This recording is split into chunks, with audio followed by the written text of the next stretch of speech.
Bonsoir à tous, voici le sommaire.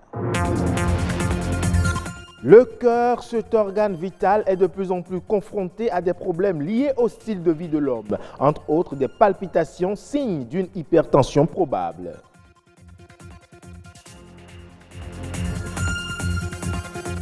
Le Bénin dispose depuis quelques mois des tribunaux de commerce, une juridiction qui vise à sécuriser les investissements et qui tranche les différents commerciaux en premier et dernier ressort. Il ne sert plus que d'urinoir à ciel ouvert au marché d'Antokpa. Le parking automobile déguerpi il y a quelques mois est dans un état piteux où usagers et riverains sont contraints d'inhaler des odeurs suffocantes.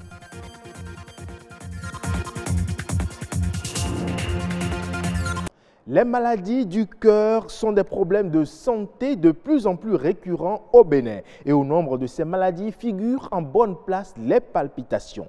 Selon les médecins cardiologues, elles peuvent être la source d'une hypertension artérielle dont le traitement connaît des limites dans les établissements au Bénin. Heureuse d'annoncer pour plus de précision.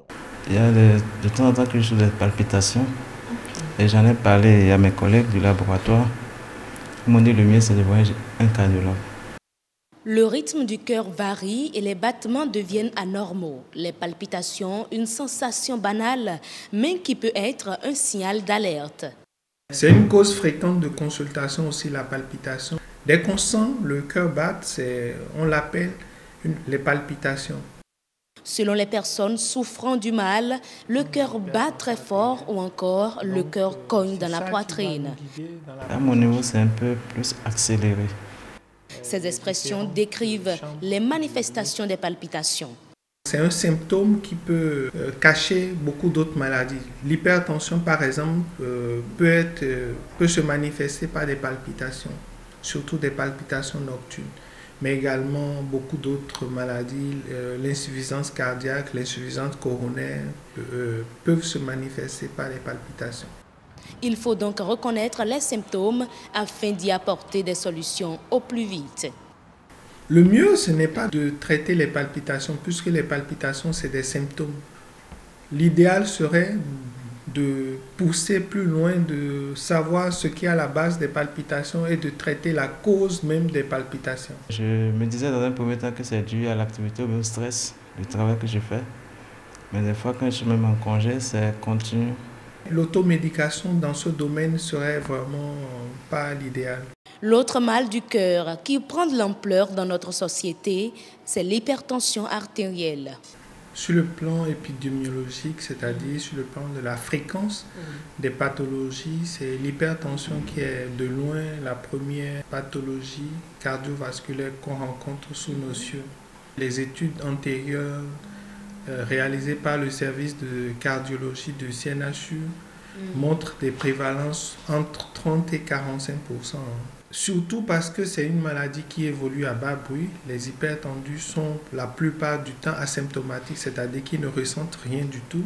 Donc, il n'y a pas de raison d'aller voir un médecin. À partir d'un certain âge, la fréquence est beaucoup plus élevée, surtout chez les hommes à partir de 55 ans. La prévalence est beaucoup plus élevée que chez les jeunes personnes. Les maladies du cœur, des pathologies qui ne font pas de discrimination entre les sexes ni les âges.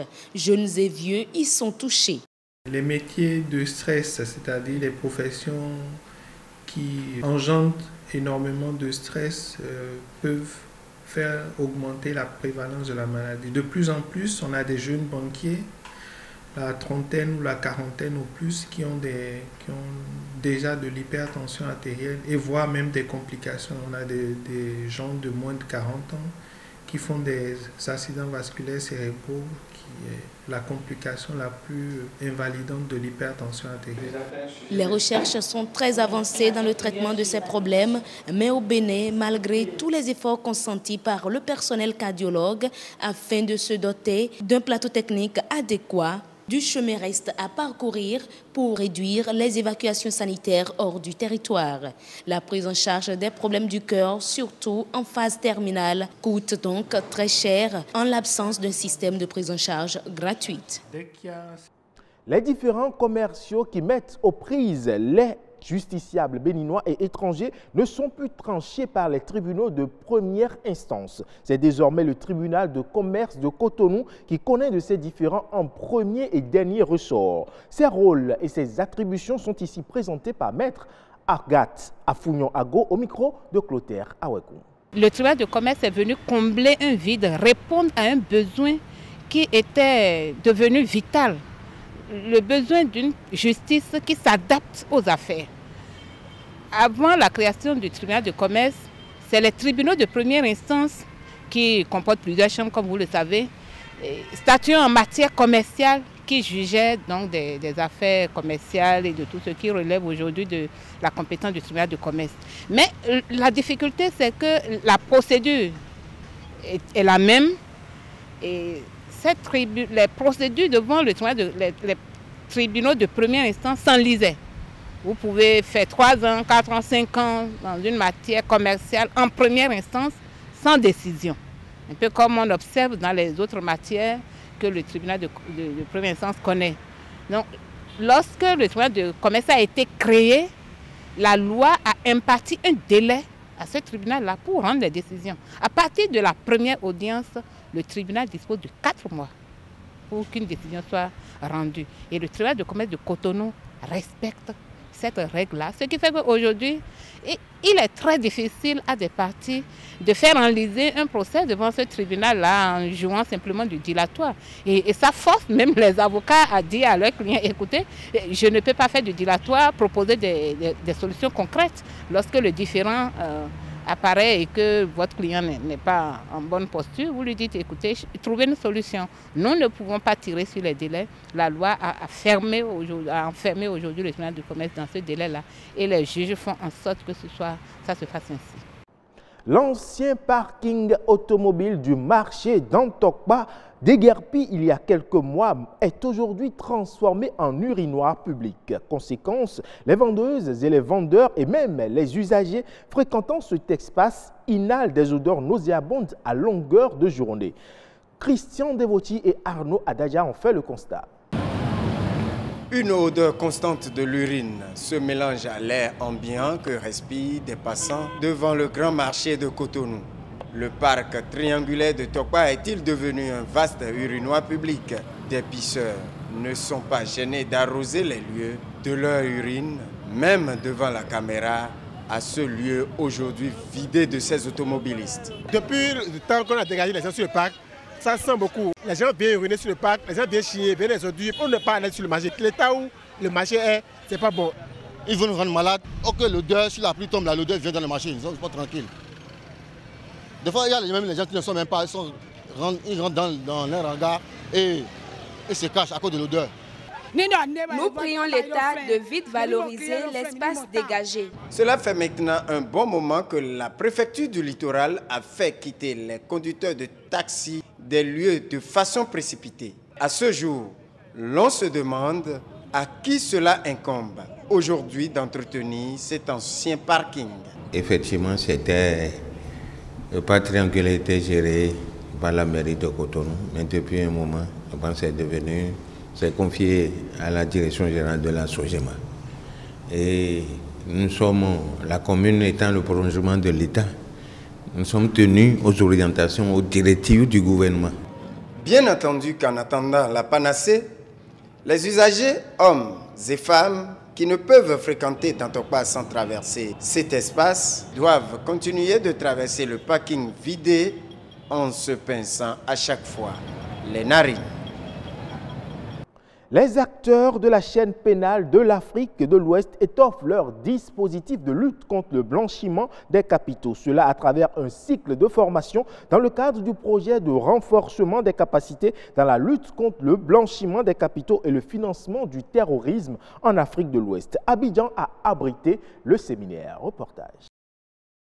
La criminalité financière constitue une menace sérieuse pour la sécurité et le développement des États. On peut avoir une contrebande d'huile feuillatée, mais en réalité, tout ce qui est derrière, c'est tout un schéma économique pour amener les différentes économies des pays, des États membres de la CEDEAO à voir finalement leur économie baisser. Parce que si c'est le trafiquant qui a les sommes d'argent, en réalité c'est le gouvernement qui manque de ressources pour faire face à ses objectifs sociaux et administratifs. Au plan régional, le groupe intergouvernemental d'action contre le blanchiment d'argent en Afrique de l'Ouest, GIABA, a été créé pour aider les États membres à empêcher l'utilisation de leurs économies à des fins de blanchiment des produits du crime et de financement du terrorisme. C'est dans ce contexte que le projet « Renforcement des capacités dans la lutte contre le blanchiment de capitaux en Afrique de l'Ouest » dénommé SAMOA a vu le jour. Des magistrats et des officiers de police judiciaire, tous acteurs impliqués dans cette lutte, bénéficient de 5 jours de formation à l'ENA. Avec cela, nous allons échanger les bonnes pratiques et leur donner quelques concepts qui vont les aguerrir dans leur milieu professionnel. Alors, c'est un pas surtout pour pouvoir lutter contre le terrorisme. Les autorités judiciaires ivoiriennes mesurent donc l'ampleur de la lutte contre le blanchiment et ses conséquences. Un regard simple sur nos horizons actuels confirme l'ampleur de la menace qui nous guette et nous incite donc à redoubler d'efforts et à prendre donc en main notre sécurité économique et sociale. À la fin de 3 sessions de formation initiées par le GIABA, à travers l'appui technique et financier octroyé à l'Institut national de formation judiciaire, INFJ, les acteurs bénéficiaires devraient être capables de maîtriser les techniques spéciales d'enquête et de poursuite pénale adaptées à la lutte contre les circuits financiers clandestins des organisations criminelles et terroristes. En nouvelle brève, à présent, on va au Sénégal pour dire que les exportations vers les pays membres de la zone UEMOA ont enregistré une baisse de 1 500 milliards de francs CFA au terme du mois de décembre 2018 comparé au mois précédent. Selon les données de la Direction de la prévision et des études économiques, ces exportations se sont établies à 29,30 milliards de francs CFA contre 30,80 milliards de francs CFA en novembre 2018 avec un repli de 5%. La part de l'UEMOA dans les exportations totales du Sénégal s'est située à 16,3% durant la période sous revue contre 17,9% un mois auparavant. C'est tout pour cette édition. Merci de nous avoir suivis. Bon samedi.